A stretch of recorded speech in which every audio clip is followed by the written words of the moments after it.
Rice, the owner of Sift Yoga, and I am joined today with Sarah Lair. So Hi. Sarah, hey, thanks for joining me today virtually so we can have a conversation. So Sarah teaches chair yoga at Sift and also does some family programming and kids classes at our studio. So I just thought it would be fun to connect with her today. Sarah had a fun activity that she was going to share with us. But before we do that, hey Sarah, why don't you share with everybody why you love yoga? Like, where does your passion come from? So yoga started shortly after, I think it was similar to you, shortly after the kiddos.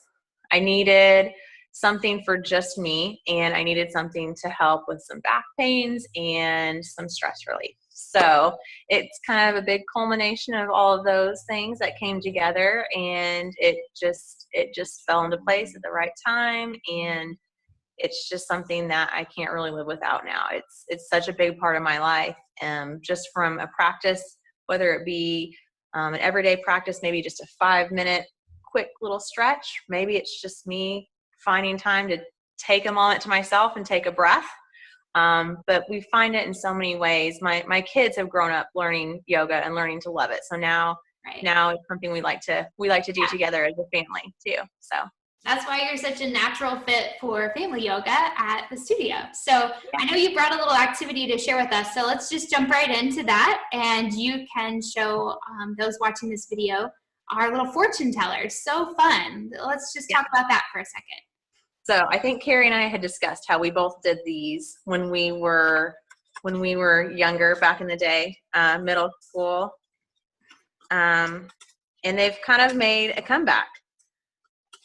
Those little fortune tellers that you can pull out of paper and you fold them back and forth. Totally remember making them. Yeah. So I was doing some research one day and just saw an idea to make these for like a fitness fortune teller. So the one I made is pretty generic. Paige and I kind of made this together, and we just did colors on the tops. And I think they do it differently today, but usually we would just say red, R-E-D. And then when it opens up, you've got some numbers. You pick one of those numbers. I'll pick 5. 1, 2, 3, 4, 5.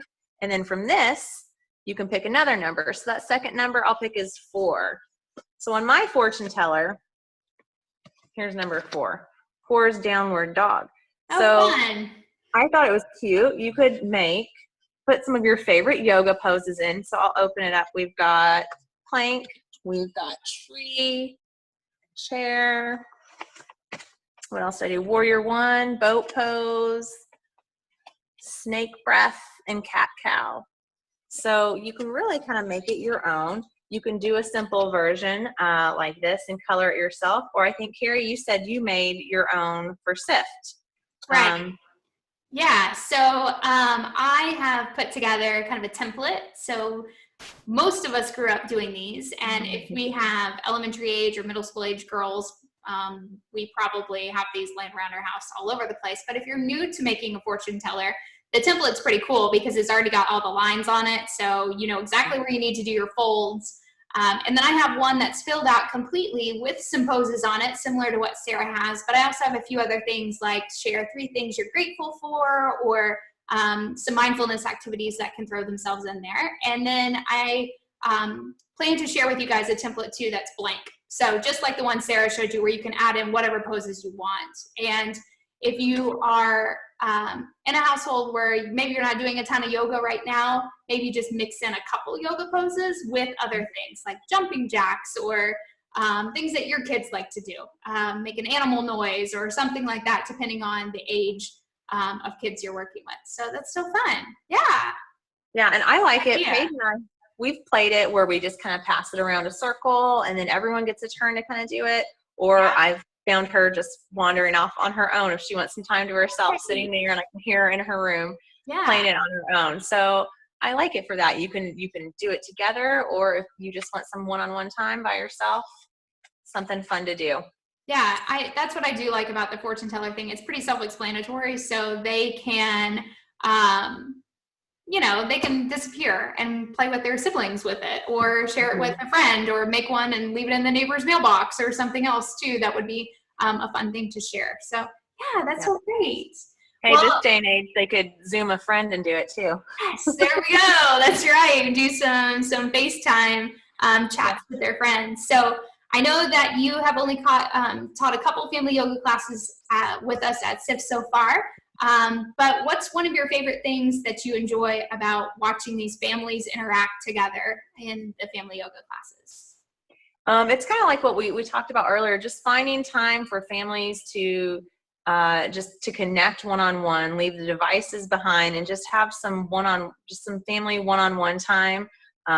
It's kind of fun to see those families of 3 as well, right, working together. I know we do a lot of partner poses, which is really fun. So to see how they create that partner pose with 3 people. So maybe they bring the hands together and make the little house pose, and the third person gets to connect and gets to walk through the house and take turns. And it's just fun to watch them work as a team, as a family, and connect. Yes, absolutely. Yeah, family yoga is definitely one of my favorite things to teach that we've got going on for youth. We also have monthly youth events at the studio, different themes. Sarah assisted back in January when we did Dalani yoga, which was a huge hit. Our new studio space allows us to not only have a much more secure environment for your children, so that when you drop them off, we have our own private bathroom. And our facilities now are able to lock all doors and keep us all nice and safe inside the studio itself. But Sarah assisted so we could have a bigger group, which was so much fun. It was great. So, yeah, we look forward to having more events like that in the future. February's theme was rainbow yoga, and we played with our lights and turned some pretty colorful lights on in the room. We had planned for April to do a glow yoga. That will still go on our calendar, but not in April. So we'll make sure that makes its way onto the calendar. And hopefully maybe when all of this is over, we can put together some summer options as well for families and kids when the studio reopens. So yeah, thank you so much, Sarah, for taking time today and sharing with us your fun fortune teller. What a cool idea. You're welcome. Yeah.